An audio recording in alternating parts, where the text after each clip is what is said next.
शांति।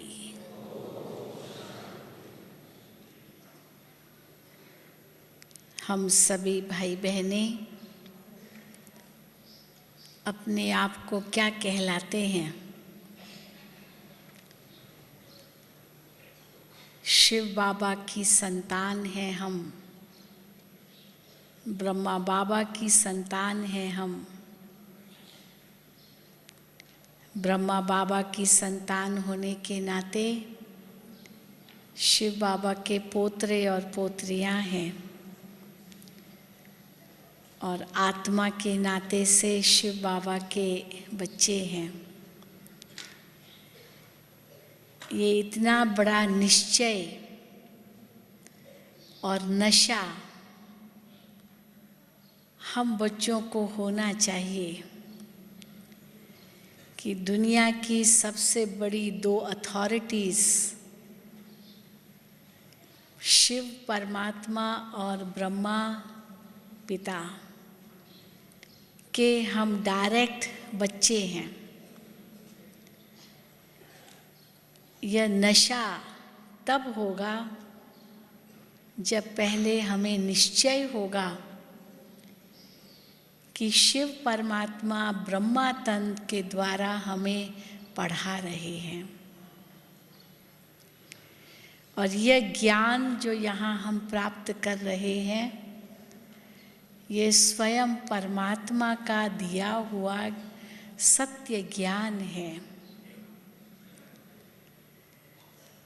अब तक जो कुछ भी हम पढ़ते आए, सुनते आए, वह मनुष्य मत के आधार पर बातें थी या ईश्वरीय ज्ञान केवल आटे में नमक मिसल था, जो बाबा अब हम बच्चों को विस्तार से सुना रहे हैं, या जो शास्त्रों में इतना विस्तार है उसका सार, जो इतना बड़ा आटे के समान और उसमें कितना नमक चाहिए, वो सार हमें भगवान इस समय दे रहे हैं। शिव परमात्मा ब्रह्मा पिता के द्वारा हमें ये दे रहे हैं, चाहे साकार रूप में दिया, चाहे अव्यक्त रूप में अब दे रहे हैं। अब भी यही कहेंगे कि शिव परमात्मा ब्रह्मा पिता के द्वारा ये ज्ञान दे रहे हैं, क्योंकि अव्यक्त ब्रह्मा बाबा अब भी हमारे साथ हैं, और शिव पिता और ब्रह्मा बाबा की आत्मा संपूर्ण रूप में गुलजार दादी के तन में प्रविष्ट होकर हमें अव्यक्त वाणी सुनाते हैं। अब ये एक ऐसा निश्चय है जो बहुत बड़ा आधार है हमारे जीवन की धारणाओं का। कई ये बातें न समझने के कारण धारणा करने में भी कठिनाई महसूस करते हैं, चाहे ब्रह्मचर्य की धारणा हो, चाहे खान पान की शुद्धि हो, चाहे रोज़ क्लास करने का नियम हो, या और भी जो हमारी मर्यादाएं हैं, नियम हैं, उनको पालन करने में जो सहजता आनी चाहिए, उसके लिए आधार है ये निश्चय।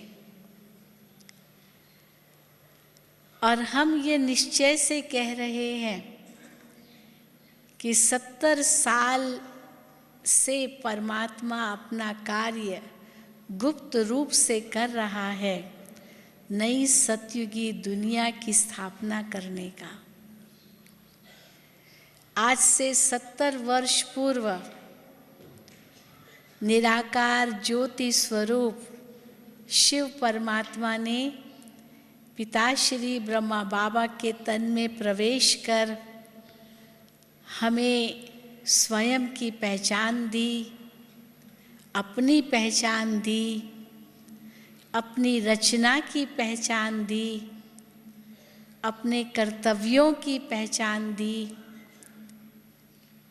और हमें अपने समान पावन बना रहे हैं ताकि हम भी उनके समान बन वापस उनके साथ घर जा सकें। और ब्रह्मा बाबा आज से 38 वर्ष पूर्व संपूर्ण स्थिति को प्राप्त हुए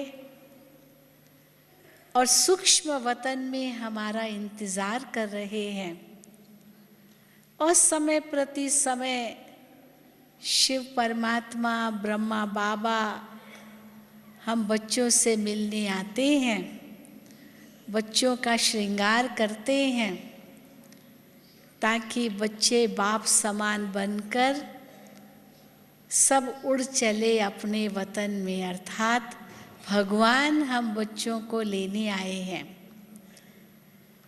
और उसके लिए ये रुद्र ज्ञान यज्ञ रचा है जिसमें सारे विश्व की आहुति पड़नी है और संसार का परिवर्तन होना है, नई सतयुगी सृष्टि आनी है जिसमें हम मनुष्य से देवता बन जाएंगे, नर नारायण बन जाएगा, नारी लक्ष्मी बन जाएगी, मानव देव हो जाएगा और ये संसार परिवर्तित होकर स्वर्ग बन जाएगा। अब ये इतनी सारी निश्चय की बातें हैं जो पहले इसमें निश्चय हो, आस्था बैठे, विश्वास बैठे और फिर उस पर हम चले, वह नशा चढ़े, हम वैसा ही पुरुषार्थ करें जो बाबा हमसे चाहते हैं और संपूर्ण बन करके घर चलें। इसलिए मुझे कहा गया है कि आप इस विषय पर सुनाएं, ईश्वरीय ज्ञान में निश्चय और उसकी गुह्यता, गहराई, कि ये ज्ञान कोई और मनुष्य आत्मा दे ही नहीं सकती है। मनुष्य आत्मा के पास कोई ताकत ही नहीं है जो इस प्रकार का ईश्वरीय ज्ञान दे।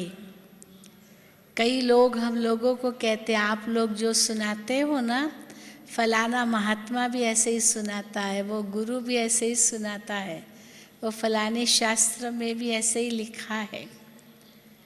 तो बाबा कहते हैं हाँ, आटे में नमक तो कुछ न कुछ होगा ही, पर ये सबसे प्राचीन से प्राचीन ज्ञान भी है और सबसे नए से नया ज्ञान भी है, क्योंकि नई दुनिया में चलना है। अगर ये ज्ञान इसी रूप में शास्त्रों में होता, कोई और भी सुना सकता होता, तो सतयुग आ जाना चाहिए था। लेकिन ये तो घोर कलयुग ही आता जा रहा है। दुनिया तो और पतित होती जा रही है, तमो प्रधान होती जा रही है। तो कई कहते हैं कि 70 साल से अगर भगवान का कार्य चल रहा है तो दुनिया तो बिगड़ी ही है, सुधरी कहाँ है। तो 70 साल से तो दुनिया सुधर जानी चाहिए, कम से कम भगवान का ज्ञान सुन रहे हैं। तो फिर बाबा कहते हैं कि ये कार्य गुप्त रूप से चल रहा है। बाबा जरूर ये कहते हैं कि अंत में प्रत्यक्षता होनी है और अंत में 3 प्रकार की लाइन लगेगी भगवान के पास।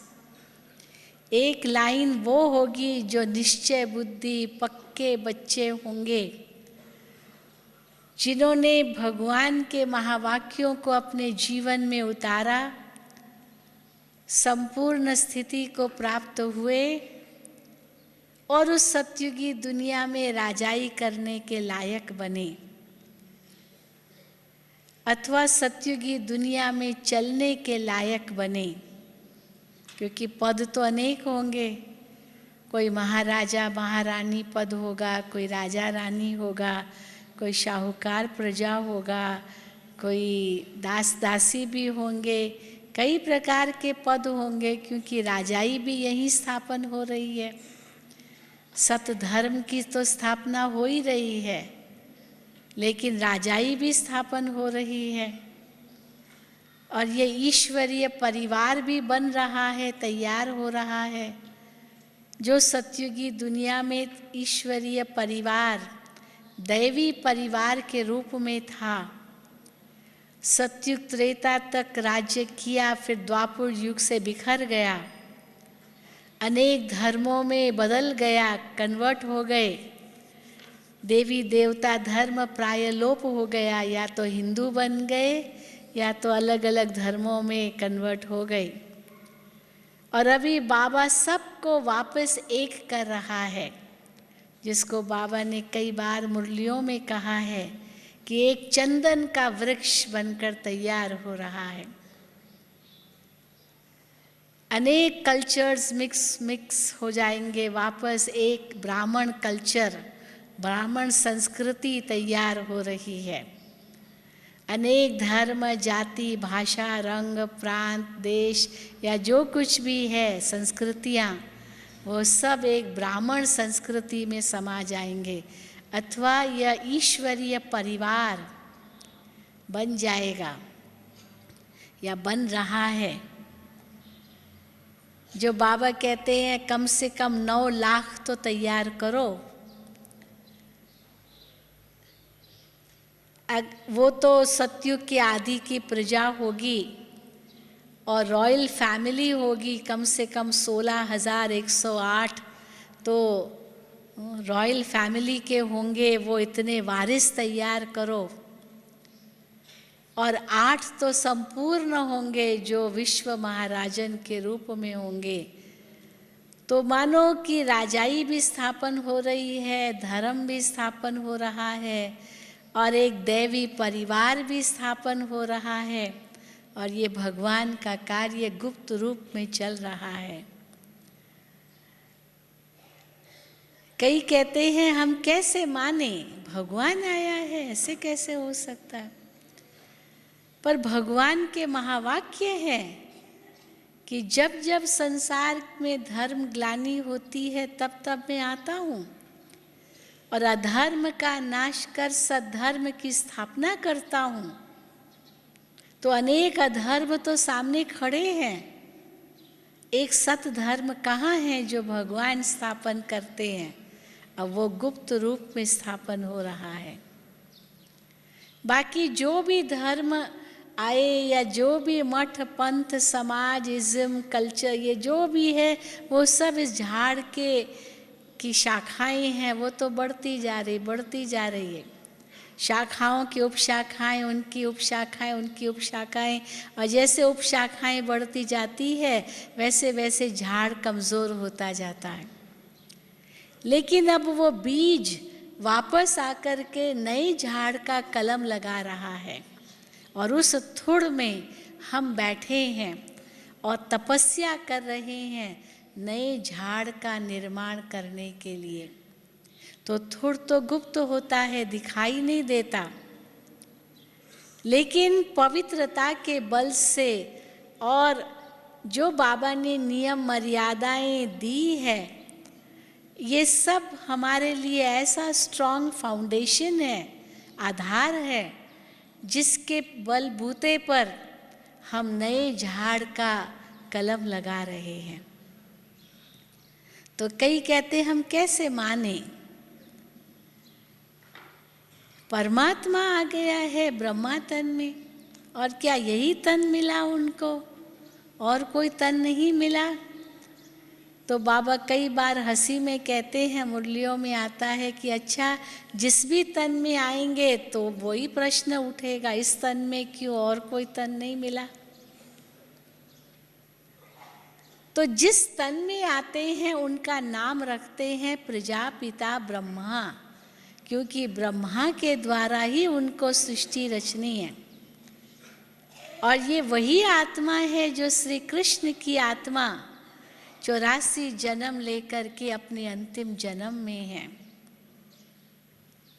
तभी तो आप देखेंगे कि जब शिव परमात्मा की प्रवेशता हुई ब्रह्मा तन में, सबको श्री कृष्ण के साक्षात्कार हुए। उस समय श्री कृष्ण और शिव का इतना अंतर समझ में नहीं आया था। शिव बाबा का भी साक्षात्कार होता था, पर श्री कृष्ण का भी साक्षात्कार होता था। तो कई तो बाबा को ही भगवान समझ बैठे थे, क्योंकि कृष्ण देखते थे, उनमें ज्योति देखते थे। ब्रह्मा बाबा को खुद समझ में नहीं आया कि ये क्या हो रहा है, ये किसकी शक्ति काम कर रही है, ये कौन साक्षात्कार करा रहा है। और आत्माएं खींचती हुई आई, उस आकर्षण से आई। जो आज सवेरे बाबा की मुरली में था कि उस समय तो भट्ठी बननी थी, और जितनी भी हमारी दादियां हैं वो सब बहुत धनवान घरों की थी, बड़े धनाढ्य उनके परिवार थे, और बड़ा अच्छा नाम था समाज में।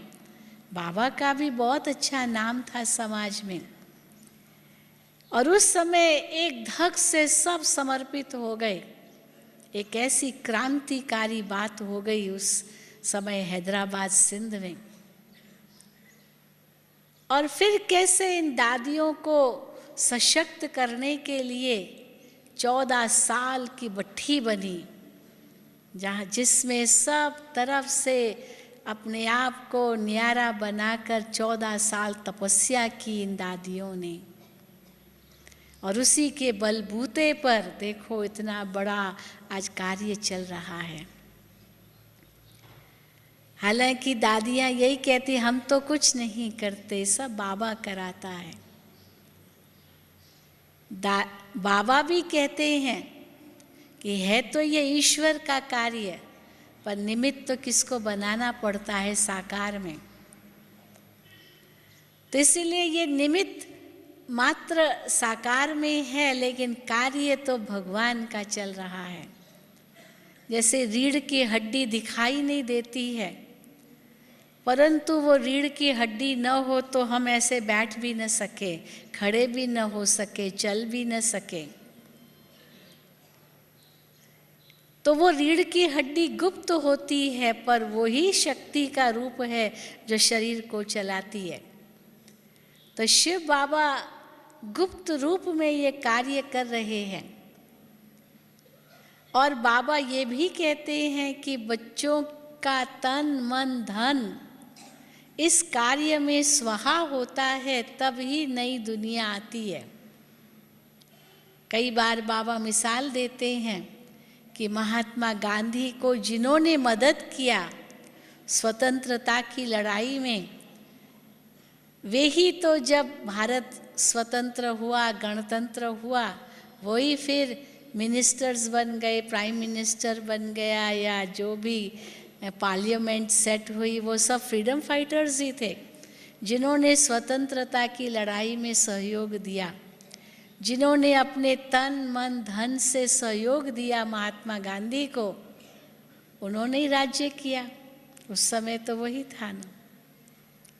आज भी कुछ जो बचे हैं फ्रीडम फाइटर्स, जिन्होंने उस समय सहयोग दिया, उनको अभी तक भी बहुत कुछ रियायतें मिलती है, बहुत कुछ गवर्नमेंट देती है, फ्री उनको यात्रा करने मिलता है। मानो कि मदद किया महात्मा गांधी को, तो स्वतंत्र देश में उनका अधिकार है इस प्रकार का।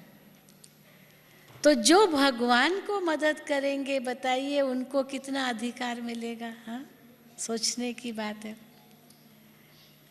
अभी तो देखो फिर भी बाबा भेंट करते हैं कि जो दूसरे देश हैं, राज्य हैं, उनमें जो मिलिट्री होती है, आर्मी होती है, वो अपने राजा के लिए लड़ती है, अपने प्रेसिडेंट के लिए लड़ती है।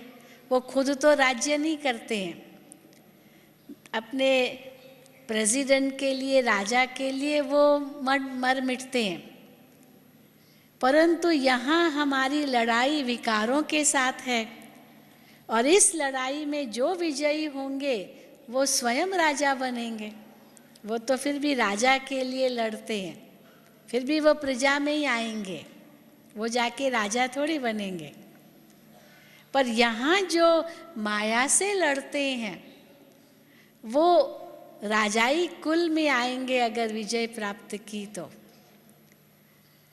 इसलिए ब्रह्मा तन ये मुकरण तन है। हर कल्प में सबसे नए से नया व्यक्ति भी और सबसे पुराने से पुराना भी। इसीलिए ग्रेट ग्रेट ग्रैंडफादर हम ब्रह्मा को कहते हैं। और जो ज्ञान दिया, ये ज्ञान भी कितना ही महान ज्ञान है। कई कहते हैं वो भी ऐसे ही ज्ञान देते जैसे आप लोग देते हो। हम कहते हैं हो ही नहीं सकता। आत्मा का ज्ञान ही लीजिए, कितना अंतर है। वो तो कह देंगे आत्मा सो परमात्मा, आत्मा परमात्मा का अंश है, आत्मा परमात्मा में विलीन हो जाती है, या कहेंगे आत्मा पर तो कोई लेप शेप लगता ही नहीं है। या तो अन्य धर्मों में जाइए, वो तो यही कहेंगे पुनर्जन्म होता ही नहीं है, कई धर्मों में है। या तो फिर कह देंगे आत्मा अनेक 84 लाख योनियां लेती है। अब बाबा ने कितना स्पष्ट कर दिया है आत्मा का ज्ञान। या तो कहेंगे आत्मा पर तो कोई लेप क्षेप ही नहीं लगता है, मन भी आत्मा से अलग है। फिर आत्मा क्या चीज़ है? आत्मा साक्षी है, फिर सज़ा कौन भोगता है, अनुभव किसको होता है? कुछ पता ही नहीं। कहेंगे फिर शरीर को होता है, फिर कहेंगे अच्छा जाओ गंगा स्नान करके आओ, पाप धुल गए। ये तो अपने आप को धोखा दे रहे हैं।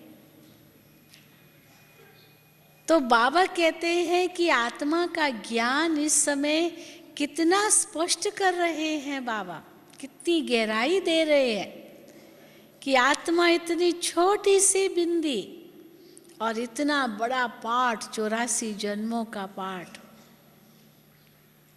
चाहे आजकल सीरीज आती है या चिप्स आती है, उनमें मेमोरी होती है, कितना कुछ कंप्यूटर्स में आजकल होता, छोटा करते जा रहे, छोटा करते जा रहे। एक MP3 है, आईपॉड है, पता नहीं क्या क्या, इतना छोटा, और उसमें इतनी मेमोरी होती है, इतना अंदर कुछ होता है, वो छोटा करते जा रहे हैं। पर फिर भी आत्मा जितना तो छोटा नहीं कर सकेंगे ना, कर सकेंगे भाई आत्मा जितना।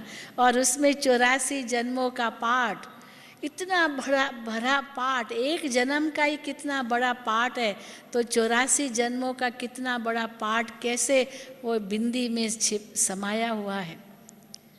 तो कितना भी आजकल विज्ञान सूक्ष्म होता जा रहा है, परंतु जो आध्यात्मिक ज्ञान है उससे तो सूक्ष्म नहीं बन सकता है।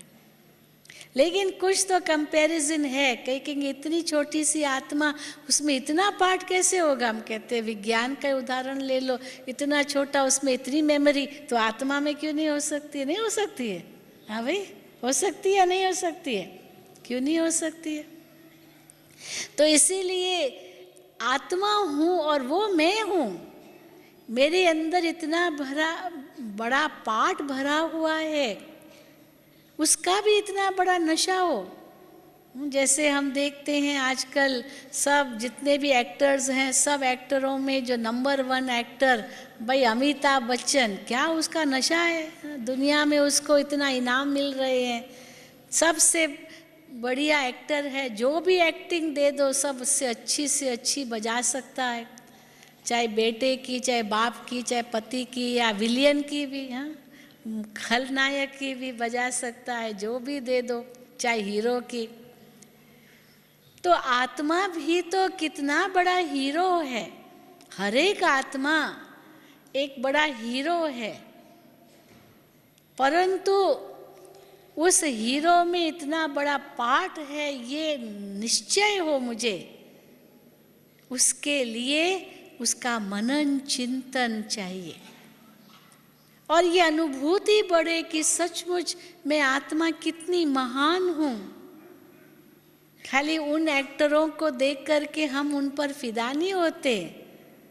हम भी इतने महान हैं। वो तो चलो किसी की सुंदरता पर कोई फिदा होते हैं, पर गुणों की सुंदरता न हो तो वो सुंदरता किस काम की? गुणों की भी तो सुंदरता चाहिए, खाली केवल रूप की सुंदरता ही सब कुछ थोड़ी है। तो आत्मा देखो गुणों की भी में भी कितनी सुंदर है, पाठ भी भरा हुआ है, और गुणों में भी कितनी सुंदर है। मैं वो इतनी सुंदर आत्मा हूँ। सत्यम शिवम सुंदरम हम शिव बाबा के लिए तो कहते हैं, पर आत्मा भी तो है ना, सत्यम है, अविनाशी है, अजर है, अमर है, और कभी न घिसने वाला पार्ट है। तो ये मनन चिंतन आत्मा करे, ये ज्ञान जिस प्रकार शिव बाबा हमें दे रहे हैं और कोई नहीं दे सकता है, आत्मा का ज्ञान।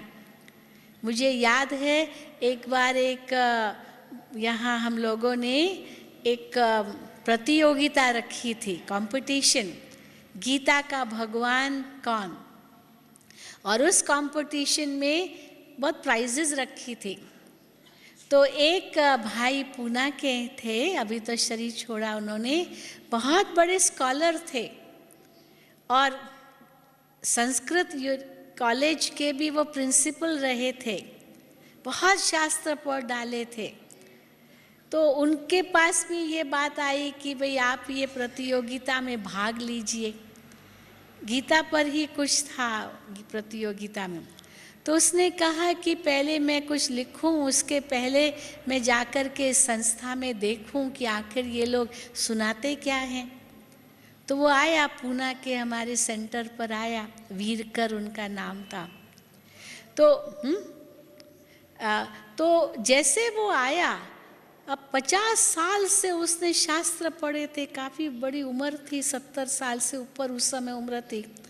50 साल से वो शास्त्र पढ़ रहा था, और कई संत साधु महात्मा गुरु। तो बाबा हम बच्चों को जो इतना ऊंचा ज्ञान दे रहे हैं, मैं बता रही थी कि अंत में 3 लाइन लगेगी। एक लाइन तो वो लगेगी जो बाबा के पक्के सच्चे बच्चे, नए विश्व का अधिकार लेने वाले बच्चे होंगे, उनकी लाइन लगेगी। पर दूसरी लाइन वो भी लगेगी जिनको आप संदेश दोगे, वो हाँ हूँ करेंगे लेकिन उस पर चलेंगे नहीं। चलेंगे नहीं तो फिर अंत में वो पश्चाताप करेंगे। तो पश्चाताप करने वालों की भी लाइन लगेगी, जो बाबा कहते हैं अंत में वो क्या कहेंगे, प्रभु तेरी लीला अपरम अपार, आप आए और हमें पता चला लेकिन हमने गफलत की। तो गफलत करने वालों की भी लाइन तो लगेगी ना, वो आंसू बहाएंगे दुख के, पश्चाताप के। लेकिन तीसरी लाइन वो भी लगेगी जिनको पता भी नहीं चलेगा, उनका पार्ट ही नहीं होगा, परंतु बाबा कहते हैं वो उल्हेना आपको देंगे कि आपने हमको बताया क्यों नहीं। इतने 600 करोड़ से भी अधिक दुनिया की जनसंख्या और सबको बाबा का संदेश पहुंचाना है, ये बहुत बड़ा कार्य है। पर उसके लिए पहले स्वयं निश्चय बुद्धि बने, निश्चय पक्का हो तो दूसरों को भी दे सके, ज्ञान सुना सके। और वो निश्चय इतना अपना पक्का हो, केवल मुख तक ही न सुना सके लेकिन हमारी धारणा भी उनको सुनाए।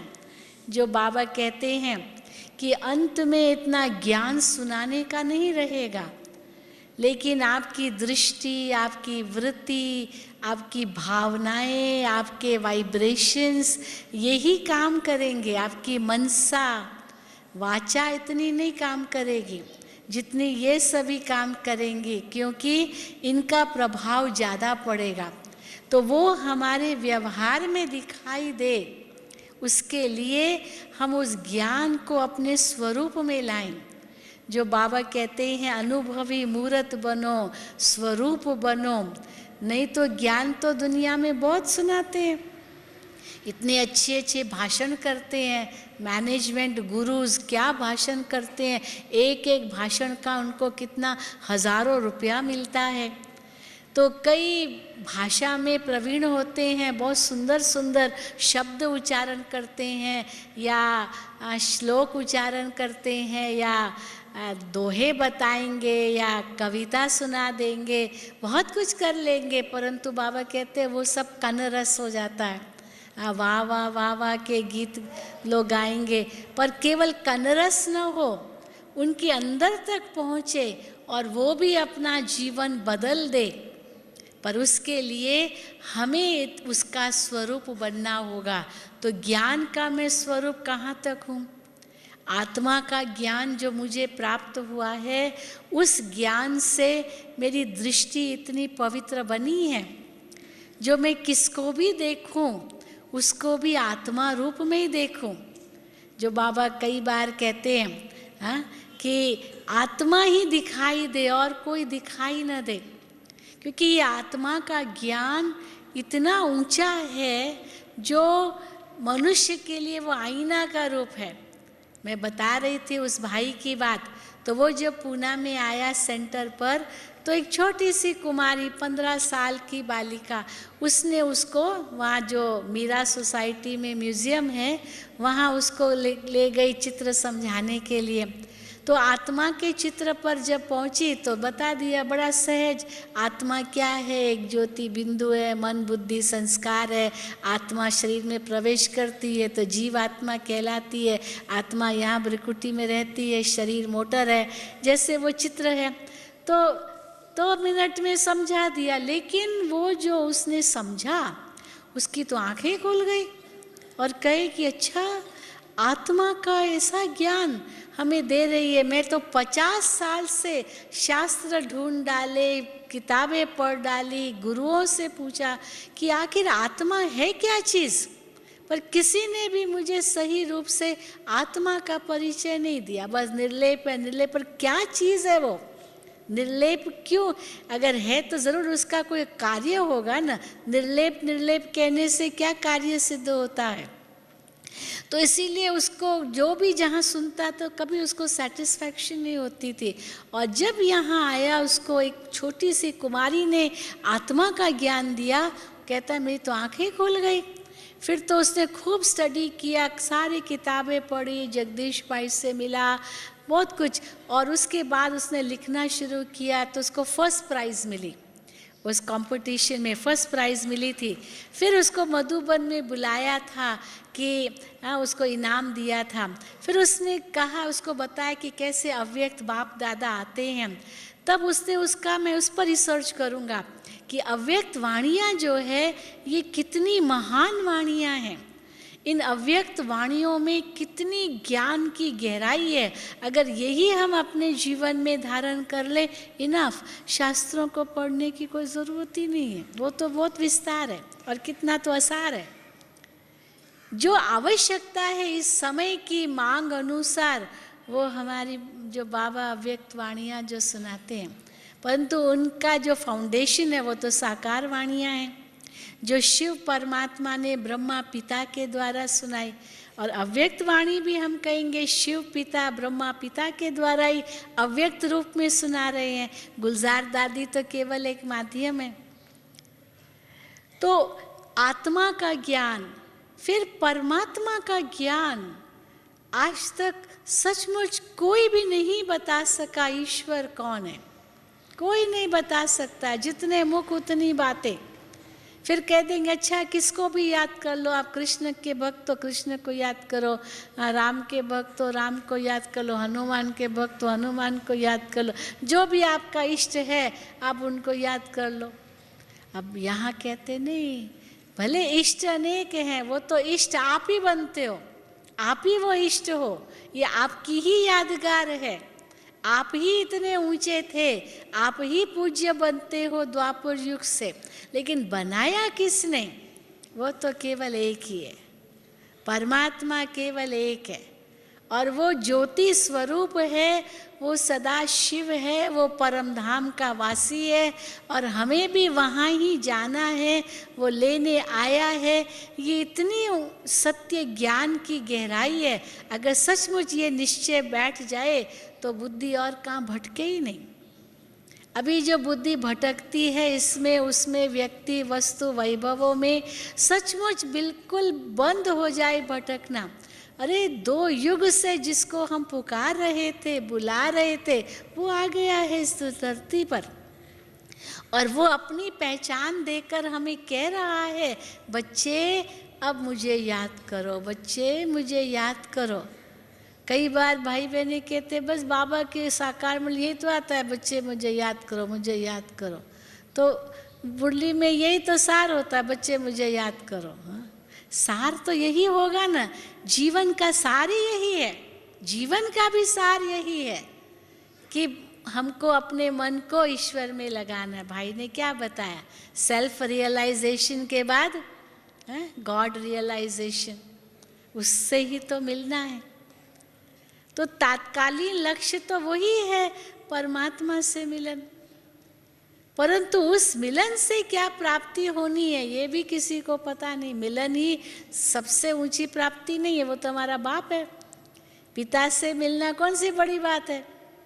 तो जिसको भगवान से मिलना मनुष्य असंभव समझते हैं, बड़ा मुश्किल समझते हैं, हम कहते हैं वो तो बड़ा सहज है। अरे वो तो आपका पिता है, पिता से बच्चा नहीं मिलेगा तो और कौन मिलेगा। पिता को बच्चा नहीं पहचानेगा तो और कौन पहचानेगा। और पिता को पहचान देगा भी तो पिता ही ना, बच्चा कहाँ से पिता की पहचान लाएगा। बच्चे को तो पहचान है ही नहीं, बच्चा तो अपने आप को ही भूला हुआ है, तो पिता को क्या पहचानेगा। पिछले ग्रुप में एक बहन आई, एक छोटी सी बच्ची आई, मैं समझ 3 साल की होगी, इतना रोई इतना रोई इतना रोई, माँ बाप बिछड़ गए, माँ बाप से बिछड़ गई। अब उससे पूछो तुम्हारा नाम क्या है तो बता न सके, तुम्हारे मम्मी का नाम क्या है बता न सके, डैडी का नाम क्या है बता ही नहीं सके। अब क्या अनाउंस करे, ये कौन है, फलाने कहाँ से आई हो बता ही नहीं सके, बस रोती जाए रोती जाए रोती जाए। फिर आखिर क्या किया, वो वीडियो कैमरा उसके मुंह पर लगाई, भाई माँ बाप इसके जो हो ले जाओ। हाँ, क्योंकि नाम पता ही नहीं, इसको परिचय ही नहीं दे पा रही अपना, कहाँ से आई है, क्या नाम है, कौन है इसकी मम्मी। तो बच्चे को क्या पता, वो तो छोटे हैं।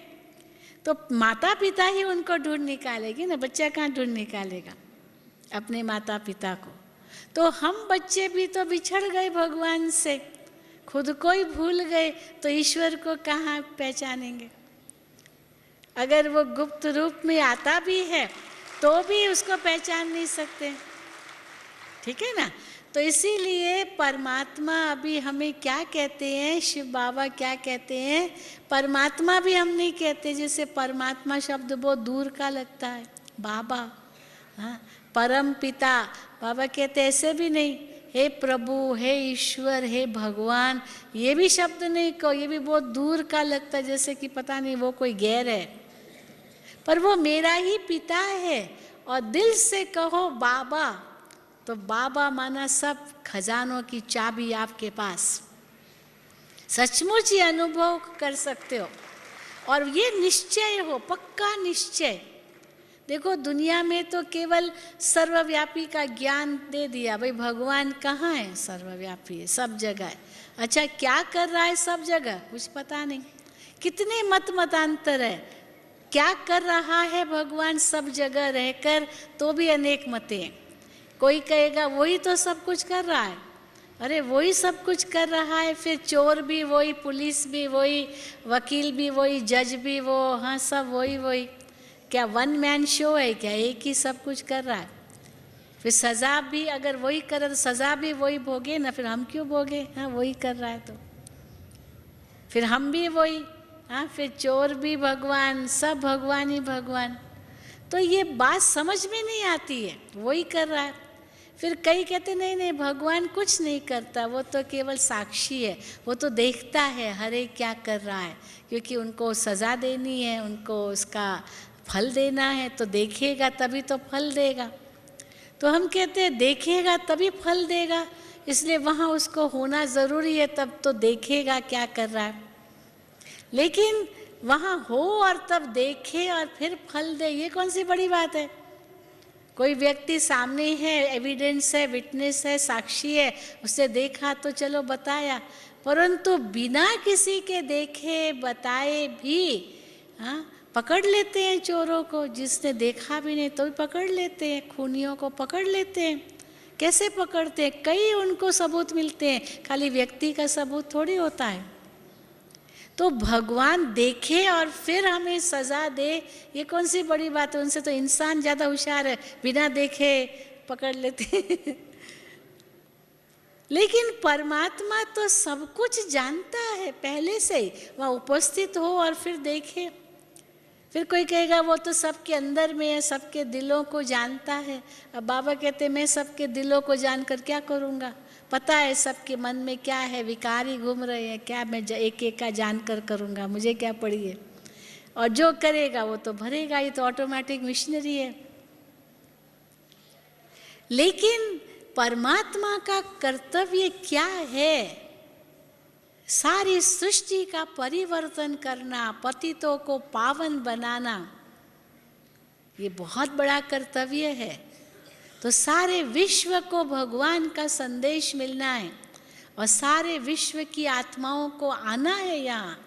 ये बाबा जब साकार में कहते थे ना तो बड़ा आश्चर्य लगता था, बाबा आप तो कितनी बड़ी बातें कहते हो कि सारी दुनिया यहाँ आएगी, कैसे आएगी? उस समय पांडव भवन तो इतना छोटा सा जैसे स्थान था, रहने की भी पूरी व्यवस्था नहीं थी, सारी दुनिया आएगी, कैसे आएगी? बाबा कहते थे बच्चे wait and see, Mount Abu से आबू रोड तक क्यों लगेगी, सारी आत्मा यहाँ आएंगी, विश्व में भारत लाइट हाउस बनेगा, माउंट आबू सबके तीर्थ स्थान बनेगा, आएंगे आएंगे। तो लगता था ये तो कल्पना है। एक बार आपको मालूम होगा बीच में बाबा की मुरलियाँ भी चली थी, तो पोप आए हुए थे मुंबई में, बॉम्बे में। तो बाबा ने कहा था पोप को जाकर के ज्ञान दो, तो बहुत अच्छा कास्केट बना करके चित्र त्रिमूर्ति झाड़ का ऐसे बना करके पोप के पास गए थे। तो किसने बाबा से पूछा साकार में, बाबा सचमुच पोप आएगा, पोप ये ज्ञान सुनेगा समझेगा? तो बाबा ने कहा पोप तो क्या उसका बाप भी आएगा ये तो वैसे कोलोकियल भाषा होते ना, ये तो क्या इसका बाप भी करेगा। माना कि पोप का बाप कौन है? क्राइस्ट, क्योंकि वो तो क्राइस्ट को ही सब कुछ मानते हैं। वो क्राइस्ट की आत्मा को भी आना है, बाबा के सामने आना है और झुकना है और बाबा से शक्ति लेनी है, तभी तो वो अपने धर्म की स्थापना अगले कल्प में करेंगे। क्योंकि वो आत्मा भी अभी अपने अंतिम जन्म में होगी, कितनी कमज़ोर आत्मा होगी, हाँ? अनेक जन्म लेते लेते अपने धर्म की पालना करते करते, जो धर्म की स्थापना करते उनको ही धर्म की पालना करनी है, आत्मा वापस तो कोई गई नहीं है। क्राइस्ट की आत्मा भी किसी न किसी नाम रूप में यही है, अपने धर्म की पालना कर रही है। तो वो भी अवश्य आएगी और शिव बाबा से शक्ति लेगी और तब अपने धर्म की स्थापना अगले कल्प में करेगी। तो सबको आना है, तो इसलिए कोई उल्हना न दे, अंत में सबको संदेश देना है। पर उसके लिए हमारे अंदर ये ज्ञान कितना स्पष्ट होना चाहिए कि परमात्मा कौन है। लेकिन दूसरों को जब हम ये ज्ञान देते हैं तो उस समय हम जिद भी ना करें, नहीं कोई कृष्ण का भक्त हो और मैं उसको कहूँ नहीं कृष्ण भगवान नहीं है, शिव ही भगवान है, वो कहेगा हमको तुम्हारा ज्ञान नहीं चाहिए, सीधा ही बोल देगा हमको नहीं चाहिए तुम्हारा ज्ञान, हमारा कृष्ण ही सबसे ऊंचा है। लेकिन कैसे उनको शिव बाबा तक लाओ? कृष्ण की खूब महिमा करो, क्यों नहीं करो? कृष्ण तो हमारा इष्ट है ना, क्यों नहीं है? हम उसकी दुनिया में जा रहे हैं, हम तो उनके साथ रास करेंगे, लेकिन कृष्ण के साथ रास कौन करेंगे? जो उनके समान इतने पावन बनेंगे। तो वो नंबर 1 पावन आत्मा है, क्यों नहीं है? देव आत्मा है, पूज्य आत्मा है। सर्वश्रेष्ठ आत्मा है, 16 कला संपूर्ण निर्विकारी आत्मा है। परंतु हाँ, उनको बनाने वाला कौन? तो फिर याद हम उनको करते। बाकी श्री कृष्ण तो हमारे दिल में है, हमारी आँखों में है, क्यों नहीं है? कई कहते आप लोग देवताओं को मानते हो, हम कहते क्यों नहीं मानते, हमारे हर सेंटर पर इतने बड़े बड़े चित्र हैं, राधे कृष्ण लक्ष्मी नारायण सबके हैं ना, क्यों नहीं है, क्यों नहीं मानते हैं? कहते पर आप लोग उनकी पूजा तो नहीं करते हो। तो हम कहते पूजा करना ही मानना होता है क्या? हम किसी को मानते हैं फिर उसकी पूजा ही बैठ के करते हैं क्या, तभी मानते हैं क्या? हम तो उनको मानते भी हैं तो जानते भी हैं तो उन जैसा बनते भी हैं, इतना ऊंचा हम उनको मानते हैं, है कि नहीं? तो इसीलिए वो समझ से ये लोग तो पूजा नहीं करते, माना इनकी तो मानते ही नहीं होंगे। क्यों नहीं मानते? हम तो इतना भी जानते हैं वो कब आए थे और क्या कर्म किया जो इतने ऊंचे बने, और हम वो अब वो कर्म करें तो हम भी ऐसे बन सकते हैं, नर नारायण बन सकता है, नारी लक्ष्मी बन सकती है। लेकिन परमात्मा कौन है उसको ज़रूर हमें पहचानना होगा, और वो हम ही तो पहचानेंगे, और कौन पहचानेगा? कोई जानवर पक्षी थोड़ी पहचानेंगे ईश्वर को, उनका तो अपना हिसाब किताब है सृष्टि रंगमंच पर, वो अलग, वो भी रचना ईश्वर की ही है, लेकिन वो थोड़ी पहचानेंगे, हम पहचानेंगे। इसलिए मनुष्य आत्मा के रूप में हम कितने भाग्यशाली हैं जो हम खुद को भी पहचान सकते हैं, ईश्वर को भी पहचान सकते हैं, और अब वो पहचान स्वयं दे रहे हैं भगवान। इतना पक्का निश्चय हो हमें, और जो हमें पक्का निश्चय होगा हमें, तो फिर उनके जो भी निर्देश है उन पर हम चलेंगे। जो बाबा कहते हैं कि बच्चों का प्यार है बाबा से, तो उसकी निशानी क्या है कि जो उनकी श्रीमत है, जो उनका आदेश है, वो आदेश हम पालन करेंगे, उन जैसा बनेंगे। ये प्यार की निशानी है। बताया ना बहन ने, प्यार की शक्ति, इतनी बड़ी शक्ति है दुनिया में जो सबको एक कर सकती है, पर वो प्यार पहले आत्मा से हो, फिर परमात्मा से हो, फिर सब से हो। वो प्यार सबको एक करेगा, पर वो तब होगा जब आत्मा और परमात्मा का पूर्ण ज्ञान होगा। फिर वैसी दृष्टि होगी, वृत्ति होगी, स्मृति होगी, कृति होगी, तो देखो हम सब एक हो सकते हैं। पर हाँ, अनेक जन्मों के कर्मों के हिसाब किताब भी बीच में आते हैं, परंतु अगर लक्ष्य हमें पक्का है, जिसको बाबा कहते हैं दृढ़ता है, तो कुछ भी असंभव नहीं है। इम्पॉसिबल शब्द कहते हैं अंग्रेजी में, तो कहते हैं इम्पॉसिबल शब्द को भी अगर आप संधि विच्छेद करो तो आई एम पॉसिबल। हाँ, इम्पॉसिबल कोई शब्द ही नहीं, आई एम पॉसिबल, माना मैं संभव हूँ, कुछ भी असंभव है ही नहीं, आई एम पॉसिबल। तो इसीलिए भगवान खुद हमें अपना और अपनी रचना का ज्ञान दे रहे हैं। फिर देखो ड्रामा का ज्ञान, ये तो इतना ऊंचा ज्ञान है, ये तो भगवान ने अपना सीक्रेट ही हमें दे दिया है। जैसे किसी को अपना सीक्रेट शब्द देते हैं या नंबर देते हैं, आजकल पासवर्ड होता है ना, सीक्रेट नंबर होता है, वो शब्द होता है, वो पासवर्ड अगर मिल गया तो उनका पूरा खजाना मिल जाएगा उनको। आजकल तो वो चोरी करने की कोशिश करते हैं। तो इसीलिए जैसे भगवान ने अपना सीक्रेट, अपनी रचना का सीक्रेट हमें दे दिया है। क्या राज हमें दे दिया अपनी रचना का, कि बच्चे ये जो कुछ भी हो रहा है ये नथिंग न्यू, ये नया है ही नहीं। कल तुमने ये कार्य किया है, ये इतना बड़ा सीक्रेट है। लेकिन साथ में बाबा ये भी कहते हैं कि इस सीक्रेट को, इस राज को हर वक्त मत यूज करो। जैसे कईयों के, जैसे शास्त्रों में दिखाते हैं ना, ब्रह्मास्त्र है, अग्नियास्त्र है, या जो अस्त्र उनके पास होते थे, वो कब यूज करते थे? जब और कोई रास्ता नहीं, बस तब जाकर के ब्रह्मास्त्र यूज़ करते थे, तो दुश्मन को ख़त्म कर देते, ब्रह्मास्त्र यूज़ किया था। क्योंकि वो तो बहुत ऊंची तपस्या के बाद प्राप्त हुआ अस्त्र होता है। तो इसीलिए ये जो ड्रामा का ज्ञान है ये हमारे लिए ब्रह्मास्त्र की तरह है, परंतु ये कब यूज़ करना, हर वक्त नहीं। अगर हर वक्त यूज़ करेंगे तो इसकी शक्ति का दुरुपयोग होगा।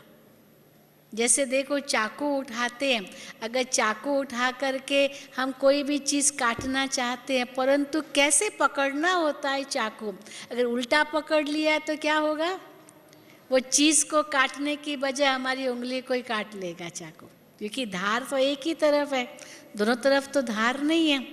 तो ड्रामा का ज्ञान भी कब यूज़ करना है, हर वक्त नहीं। जिस समय कोई घटना घट जाए, घट जाने के बाद ही ड्रामा का ज्ञान यूज़ करना है। ड्रामा का ज्ञान पहले यूज़ नहीं करना है, क्योंकि अगर पहले यूज़ किया तो उसका गलत उपयोग होगा। अच्छा ठीक है, तो कई कहते हैं ना, अच्छा ड्रामा में जो होगा वो तो होगा ही, फिर पुरुषार्थ क्यों करें, मेहनत क्यों करें, ये क्यों करें, हाँ। फिर कहेंगे अच्छा बैठ जाओ, मत करो, मत करो, तो बैठ जाएंगे, बैठ सकते हैं, कर्म तो करना ही है ना। ऐसे ही बैठ जाएंगे, बैठ जा सकते हैं बिना कोई कर्म किए, बोर हो जाएंगे, कुछ तो करना ही है ना। तो जब करना ही है तो उस समय ड्रामा का ज्ञान थोड़े यूज करना है, वो तो कर्म करना है। कई कहते हैं कि अगर प्रारब्ध निश्चित है तो पुरुषार्थ भी तो, हाँ भाई प्रारब्ध निश्चित है तो पुरुषार्थ क्यों करें, पर प्रारब्ध निश्चित है तो पुरुषार्थ भी निश्चित है, इसलिए पुरुषार्थ करो ना। निश्चित है तो करो, तो निश्चित है तो हाथ तो चलाना पड़ेगा ना, मुख में पानी तो लेना पड़ेगा ना, अपने आप थोड़ी आएगा। संसार कर्म क्षेत्र है, फल क्षेत्र नहीं है। फल तो उसका परिणाम है, ये संसार को कर्म क्षेत्र कहते हैं। बीज डालेंगे तो फल निकलेगा ना, बीज कर्म का डालेंगे तभी तो फल निकलेगा, सुख का या दुख का। इसीलिए कर्म को महत्व दिया जाता है, फल को नहीं। फल को तो और ही बाबा कहते हैं, जैसे गीता में आता है, कर्मणे वाधिकारस्ते मा फलेषु कदाचनम। कर्म पर पूर्ण अधिकार है तुम्हारा, फल मुझ पर छोड़ दो, फल भगवान पर छोड़ दो। अपने हाथ में फल रखेंगे या सोचेंगे तो कभी भी आप उसका सुख नहीं ले सकेंगे, क्योंकि अगर फल अच्छा मिला तो अभिमान आ जाएगा, मैंने किया, और अगर फल अच्छा नहीं मिला तो भगवान को दोष देंगे, भगवान तुमने क्या किया। तो दोष भी किसको न दो, न खुद को ही दोष दो। आप कर्म अच्छा करो, फल अच्छा मिलेगा ही। इसलिए ड्रामा का ज्ञान केवल कर्म करने के बाद ही आना चाहिए, फल के समय। अगर अच्छा परिणाम निकला तो ज़रूर कहो कि ये बाबा की मदद थी, अगर गलत परिणाम निकला तो यही सोचो ऐसा ही होना था। इसीलिए जब ये ड्रामा का हमें ज्ञान होगा तो किसी भी प्रकार का दुख नहीं आएगा, चिंता नहीं होगी, हाय क्या होगा, हाय क्या होगा, हाय क्या होगा। चिंता करने की क्या ज़रूरत है। बच्चे ने परीक्षा दी, एग्जामिनेशन दिया, अगर एग्जामिनेशन पेपर अच्छा दिया तो चिंता क्यों करेगा, क्यों नहीं पास होगा। कई ऐसे मैंने देखे विद्यार्थी होशियार होते हैं, बहुत अच्छे एग्ज़ाम्स दिए, उनको 100% निश्चय होता है कि मैं तो विद ऑनर पास होऊंगा, और निश्चिंत हो जाते हैं, और सचमुच उनके बहुत अच्छे मार्क्स आते हैं। परंतु एग्ज़ाम ही अच्छा नहीं दिया, परीक्षा ही अच्छी नहीं दी तो चिंता लगी रहेगी, पता नहीं पास होगा नहीं होगा, पता नहीं पास होगा नहीं होगा, चिंता ही लगी रहेगी। तो कर्म को मैं महत्व दूं, फल अच्छा होगा ही, क्यों नहीं अच्छा होगा। ये हो ही नहीं सकता कि फल अच्छा ना, अगर कर्म अच्छा है तो इसीलिए न चिंता की बात, न दुख की बात, न डर की बात। डरते हैं कई लोग, हाय क्या होगा, हाय क्या होगा, क्या होगा, अच्छा ही होगा क्योंकि कर्म अच्छा है। तो न डर भी हो, न चिंता हो, न दुख हो, न आश्चर्य हो, हाय क्या हुआ, कोई नई बात थोड़ी हुई, आश्चर्य भी किस बात का। और प्रश्न तो है ही नहीं, प्रश्न तो कभी बाबा कहते हैं सोचना भी नहीं है, प्रश्नात्मक बुद्धि बननी नहीं है, प्रसन्न चित्त, हर बात में प्रसन्न। अगर प्रश्न चित्त बन जाएंगे तो कभी भी इस जन्म का सुख नहीं ले सकेंगे, संगम का भी सुख नहीं ले सकेंगे। मुझे याद है एक बार एक आत्मा बाबा के सामने आई, बहुत प्रश्न, संशय संशय, बाबा को पहचाने ही नहीं। हाँ, बाबा के सामने आई और मैंने उसको कहा बाबा से दृष्टि लो। बाबा दृष्टि दे रहे, तब तो इंडिविजुअल हर एक को बाबा दृष्टि देते थे, वरदान देते थे, टोली देते थे। तो मैंने जैसे कहा बाबा को देखो, वो बाबा को देखे, फिर नीचे देखे, मतलब प्रश्न ही प्रश्न उसके मन में थे। तो बाबा से निश्चय बुद्धि होकर के दृष्टि भी नहीं ले पा रहा था, वो शक्ति नहीं ले पा रहा था, क्या पता क्या थे उसके मन में बातें थी। तो आखिर बाबा ने मुस्कुराया, बाबा ने कहा कि बाप बच्चे को जानता है, भल बच्चा अपने आप को न जानता हो। वो बच्चा अपने आप को नहीं जानता, क्योंकि अपने लिए प्रश्न, बाबा के लिए प्रश्न, ये सब प्रश्न ही प्रश्न उसके मन में, संशय संशय। तो बाबा ने उसको इतनी अच्छी बात कही कि ये भल बाप बच्चे को जानता है, बच्चा न भले बाप को न पहचाने, अपने आप को न पहचाने, पर बाप जानता है। और बाबा ने उसको इतनी अच्छी बातें कही, उनके स्वमान के लिए जो बातें की ज़रूरत थी वो बाबा ने कही।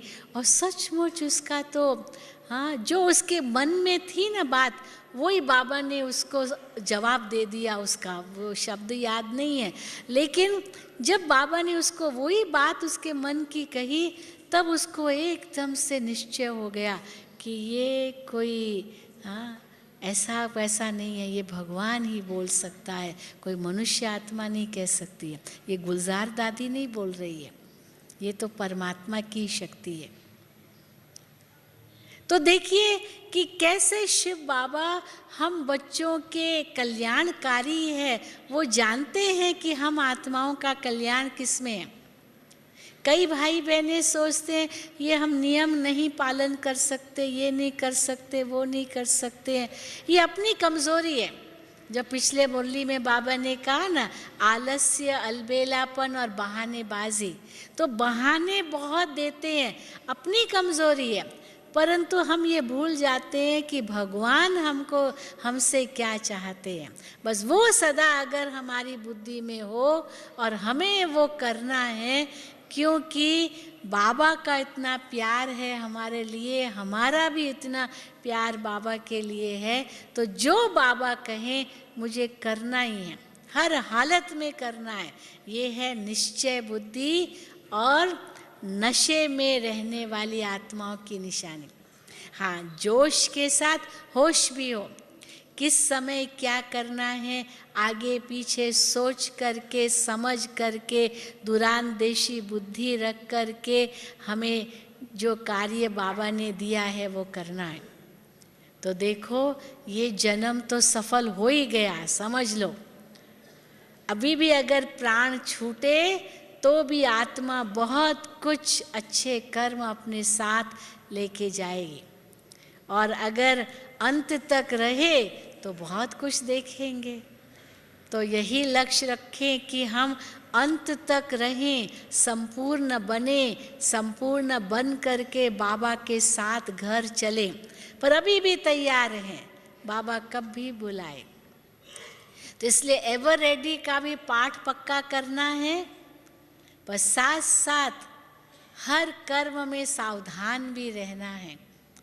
तब ही जमा का खाता हमारा भरता जाएगा और आत्मा सुख स्वरूप हो करके इस शरीर को त्यागेगी या घर जाएगी या जहाँ भी जो भी भविष्य होगा। लेकिन संकल्प हमें पक्का करना है। तो स्वयं में निश्चय, बाबा में निश्चय, ड्रामा में निश्चय, ज्ञान में संपूर्ण निश्चय और उसका नशा, और उस अनुसार हमारा कर्म और व्यवहार। तो देखो हाँ ज़रूर ये जन्म सफल हुआ ही पड़ा है, ये निश्चित सफलता है, तो निश्चिंत जीवन हम जी सकते हैं। ठीक है? अच्छा, ओम शांति, ओम शांति, ओम शांति।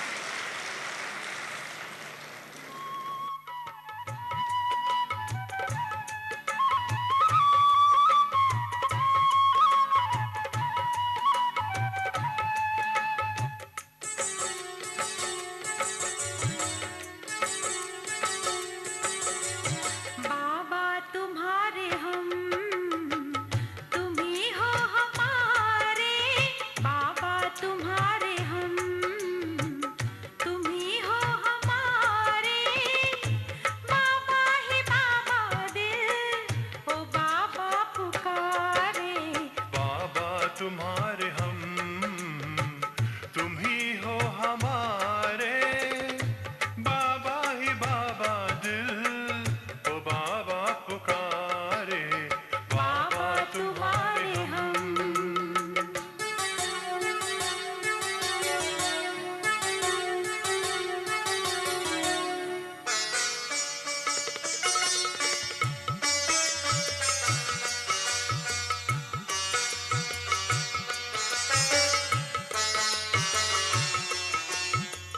किसी भक्ति का फल पाए, पास तुम्हारे इतने आए,